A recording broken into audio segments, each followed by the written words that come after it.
नमस्कार दोस्तों, मेरा नाम विजय आर्य है।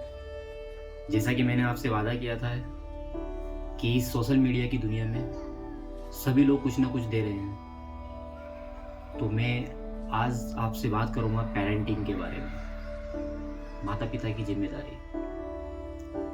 इस सोशल मीडिया के आने के बाद हर माता-पिता ये सोचता है कि हम अपने बच्चों को फ्री स्पेस देंगे।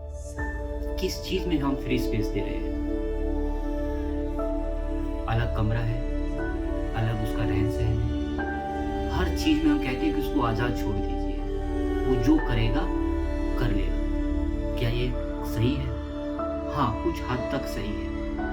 यदि हम अपनी बातें या अपने सपने जो हम पूरे नहीं कर पाए, अगर हम बच्चों पे सौंप ढाल देंगे या उन पे दबाव देंगे तो वे कुंठित हो जाएंगे।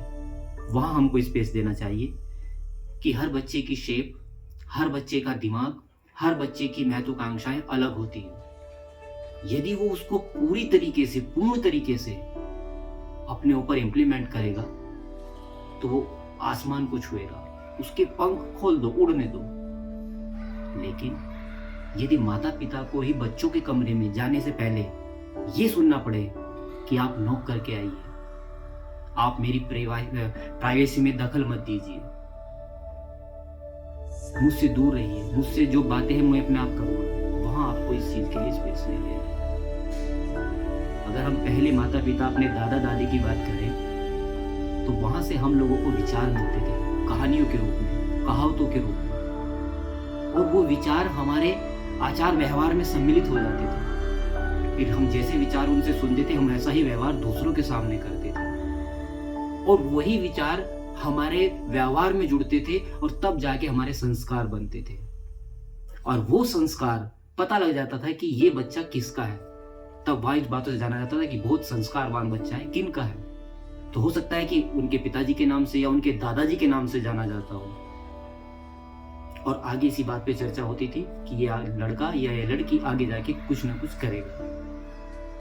मगर आज ना तो संस्कार है, ना आचार है, ना विचार है, ना व्यवहार है।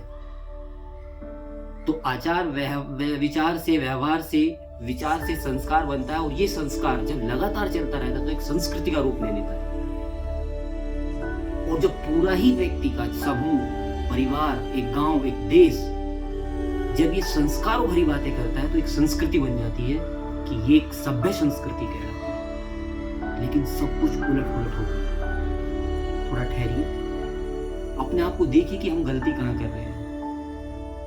पेरेंटिंग का सबसे बड़ा रोल यही होता है कि आप अपने बच्चे पे वॉच आउट रखें।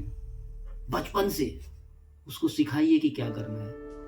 और सबसे बड़ी मिसाल पेरेंटिंग के आप देखते हैं, अभिमन्यु के लिए पेरेंटिंग सबसे बेस्ट हुई थी। कहते हैं कि उसने चक्रव्यूह तोड़ने की विद्या मां के गर्भ से सीख ली थी।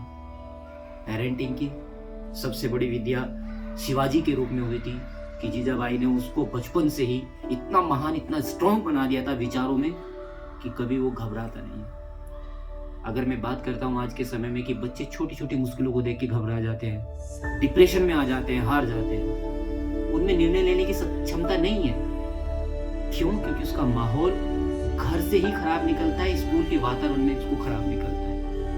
तो यहाँ माता पिता की जिम्मेदारी सबसे ज्यादा होती है। अगर कोई बच्चा बाहर जाकर गलत व्यवहार कर रहा है तो उसकी पूर्णतः जिम्मेदारी उसकी माता की है, उसके बाद उसके पिता की है, उसके बाद उसके घर के माहौल की है, उसके कुटुंब की है।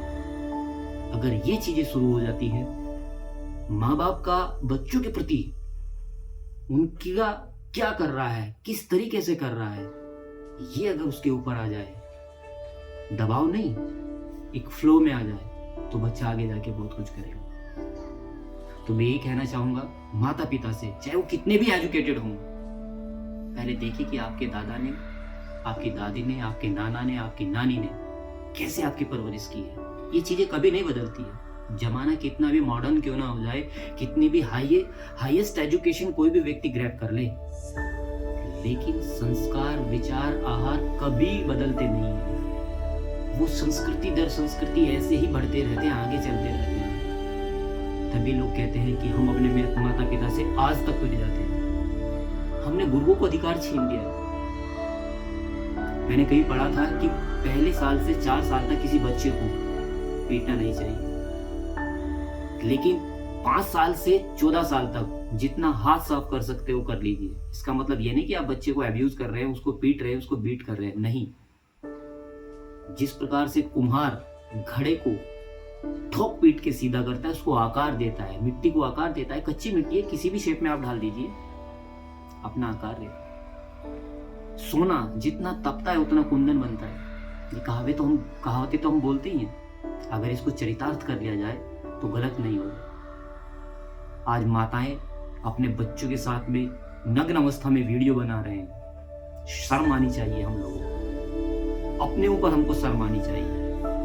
और हम इसमें एक महानता फील करते हैं कि सोशल मीडिया पे हम क्या डाल रहे हैं। क्या हम अच्छी चीजें नहीं डाल सकते हैं? मैं जानता हूँ कि मुझे लोग बाग गाली देंगे, आज की जनरेशन में उनके लिए नहीं, अगर वो सीख सकते हैं तो अच्छी बात है। एक गुरु के रूप में सीख सकते हैं, एक दोस्त के रूप में सीख सकते हैं, अगर सीखना चाहते हैं। लेकिन ये वीडियो मेरे जैसे माता पिता के लिए है जो वास्तव में ये कहते हैं कि हमारा जमाना अच्छा था। वो जमाना आज बेहतर आ सकता है, क्योंकि आज हमारे पास में बहुत सारी चीजें हैं। पहले पढ़ाई का स्कोप नहीं था, पहले इतनी जानकारी नहीं थी। अब हमारे पास में सोशल मीडिया के जरिए इतनी जानकारियां हैं कि हम अपने बच्चों को जो देना चाहते हैं उससे कई गुना ज्यादा दे सकते हैं। आपका बहुत बहुत धन्यवाद मुझे सुनने के लिए, अपना प्यार देने के लिए। इस प्रकार मेरे साथ बने रहिए और मैं आपको इसी तरीके से आगे भी कुछ जानकारी दूं, तो मेरा हौसला बढ़ाइए। बहुत बहुत धन्यवाद सभी मित्रों को। नमस्कार।